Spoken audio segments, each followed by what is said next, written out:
Hello and welcome to another episode of Education Vault. I'm Toby Jones from Learning Vault, and this time we're going to be progressing from where we were talking about the ASQA Strategic Review for 2018 through to 2020, and this time actually honing in on another hot topic, which is Standard 8.1 and Standard 8.2, specifically around third-party arrangements. So what does ASQA have to say about this, and what does it mean for RTOs?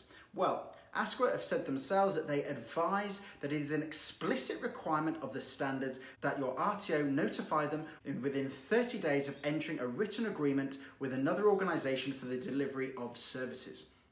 So this is a really important standard, but is quite broad and can sometimes be a little bit unclear, particularly for RTOs that are dealing in international markets, and can cause a few hurdles or a few RTOs to trip up on. So firstly, it's worth noting what we actually mean by services. And so services can include any of the following. These are training, assessment, any related education or support services, and or any activities related to the recruitment of prospective learners, including any or all education agents. Now, the simplest way of actually looking at this and seeing if you are affected by a third-party arrangement within the RTO is to actually start by looking at the learner journey. So from the point the learner hears about the RTO to the point the learner successfully gets their certificate or exits the RTO for whatever reason. Now, if there is any engagement, two-way engagement between the student and anyone that sits outside of the organisation of your RTO, then this is classified in the eyes of ASQA as a third-party arrangement. And with that has to be a robust agreement drawn up between yourself and the third party. And also with that and with the commencement of that agreement, ASQA have to be notified within 30 days of that commencement date.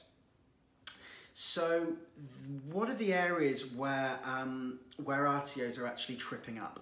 ASQA have made note that there are three main areas that they've identified over the last 12 months. And those are not notifying within 30 days as required by the standards, not notifying ASQA of arrangements with education agents. So what we mean by this is third parties who are delivering recruitment services for your RTO, and not including in the agreement that the third party is required under the written agreement to cooperate with the vet regulator. So this is a really important point. As the RTO, you are responsible for ensuring that the robust agreement between you and the third party does include the fact that the third party will need to cooperate with the vet regulator, so ASQA in this instance. Now, the good news is it is quite straightforward to actually notify ASQA of this agreement, making sure obviously that it's within 30 days. It can be completed online and through using the form, the Third Party Service Agreement Notification.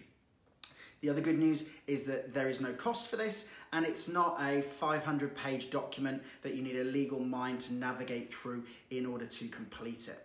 So this is a really important standard, but the good news is that it can actually be put right quite simply as long as we're clear on what a service is, and also looking at that learner journey as we mentioned earlier and seeing if there is anyone who engages with that student during that learner journey that sits outside of your organisation. Now, as always, please do get in touch if you have any questions or any points for clarity. We're also going to be building up to, in the new year, running a workshop on undressing an ASQA audit from an online perspective, working with our digital partners. So look out for that, and hopefully you will join us there. But thank you very much for joining us again on Learning Vault, and please do leave your comments, and we'll look forward to speaking to you again soon. Thanks a lot.